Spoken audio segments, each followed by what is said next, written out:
Hi everyone, Ate Myra here, and for today's video, how to encash SSS wage subsidy kahit hindi upgraded yung ating Paymaya account. Yung previous video ko kasi nito guys, medyo a little bit disorganized at medyo complicated yung pagka-explain ko doon, pero dito mas pinasimple natin at ito ay step-by-step guide, so sana makatulong, and if you're interested, please keep on watching.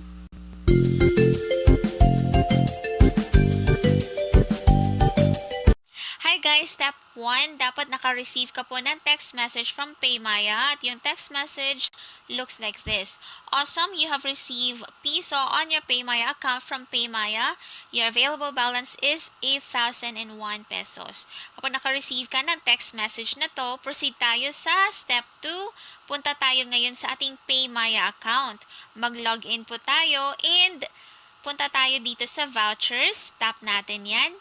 After that, makikita natin dito yung SSS Bayanihan voucher worth piso. And as you can see guys, yung validity nitong voucher nito is until December 31 po this year. So, itap lang po natin itong view. After that, makikita natin description, terms and conditions. And yung sa baba, itap lang natin yung claim. After that, ayan, voucher claimed na po siya. Next, punta tayo ngayon sa pinakamalapit na Smart Padala Center. Kung tatanungin niyo ko, Ate Myra, saan ba yung Smart Padala Center nakikita? Well, ang hirap sagutin yan. Pero, nakita ko dito sa amin guys ha, Palawan Pawn Shop or Palawan Express, meron po silang Smart Padala. Baka meron din sa inyo. Or minsan, meron din yan sa mga remittance centers.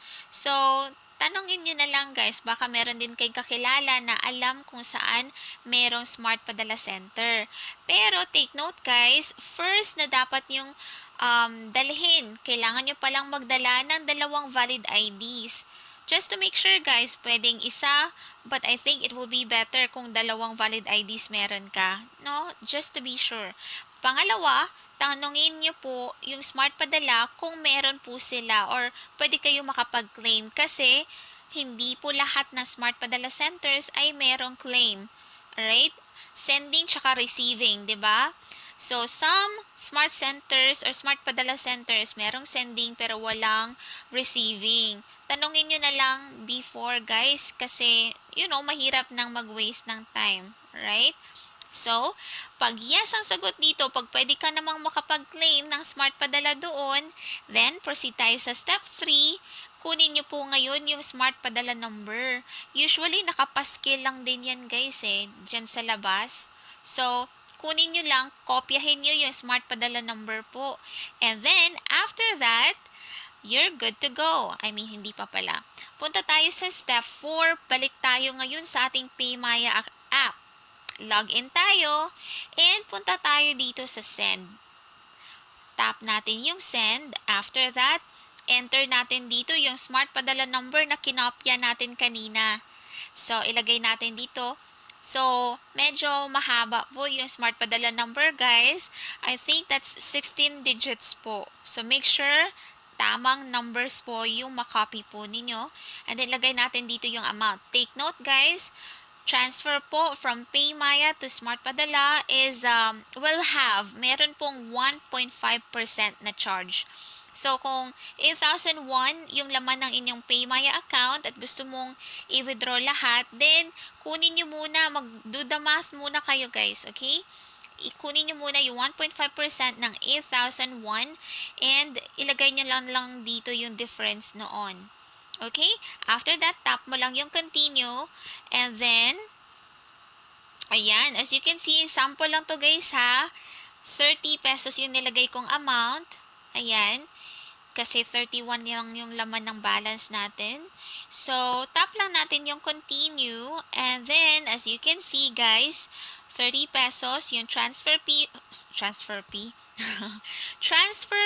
po is 45 cents kasi yan yung 1.5% ng 30 pesos. Okay? So, if you're good to go, okay ka na dyan sa gusto mong isend, tap mo lang yung send. After that, guys, check niyo yung transaction history or pwede din naman yung text message after the transaction. Pero, here, Kasi, okay, itong pinakita ko sa inyo guys is just an example kasi hindi naman ako nakapag-smart padala recently. Ito ay ginawa ko noong February pa. Kinalkal ko po yung transaction history para may pakita ako sa inyo guys. So, ito yung itsura kapag nakapag-send ka na ng, to smart padala. Okay, so ito yung magiging itsura. And as you can see dito sa sample guys, yung sent money to, ayan yung smart padala number, tapos yung amount is 2955. Ito lang yung napadala ko sa smart padala kasi dapat 3,000 yan guys. Dinidoct na yung 1.5% na 44.33. So, yung napadala ko sa smart padala is only 2,955. So, ganun po siya guys ha. Kung ako sa inyo, kunin nyo na daan.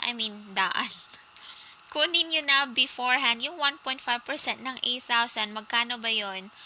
So, yun na lang yung ilagay nyo sa amount. Alright. And, guys, i-open nyo po itong sent money to para makita nyo yung reference ID. Ito po yung ipakita nyo po doon sa smart padala. Okay?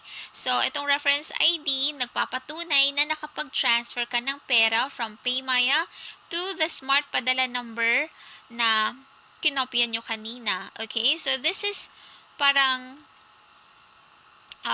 given the situation na andun ka sa smart padala center na yon, okay? So, after you do that, guys, punta na lang kayo, pakita nyo po itong reference ID or kung may fill upan po kayong form, ayun, ilagay nyo lang yung reference ID po doon para maklaim nyo na at makapag-encash na kayo ng pera from your SSS subsidy. Ayan. So, sana guys, clear po yung aking step-by-step guide kung paano mag-claim or paano mag-encash ng pera from Paymaya to Smart Padala, yung SSS wage subsidy po natin. Alright? Guys, if you have any questions, feel free to comment down below. Thank you so much. Subscribe, and I will see you next time. Bye for now.